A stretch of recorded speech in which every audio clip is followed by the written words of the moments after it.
বলা তোমার বান্দা যাবে কার কাছে বলা যাবে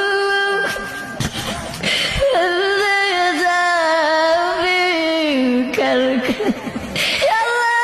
আপনি যদি আমাদেরকে মাফ না করে আল্লাহ বলেন আমরা কার দরবারে যাইব উপরে থাকবে আসল ময়দানে আল্লাহ কত মানুষের মাথাগুলো মগজ আল্লাহ গলে গলে পড়বে আল্লাহ ওই কটি বলতে আল্লাহ আপনি আমাদেরকে সকলকে আরো সে ছায়া দান করিয়ে আল্লাহ আমাদের সকলকে বিদায় হিসাবে জান্নাত দান করিয়ে আল্লাহ আপনি আমাদের সকলকে মাফ করিয়া দেন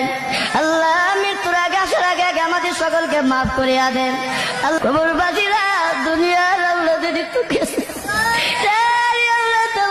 বলিস না বাড়ি গরু ভাইয়া জমি যাবো ভাইয়া দুকুল পাবে আমাদেরকে বলিস না আল্লাহ আমাদের মাথা ভিতর খবর আর আজাব দিয়ে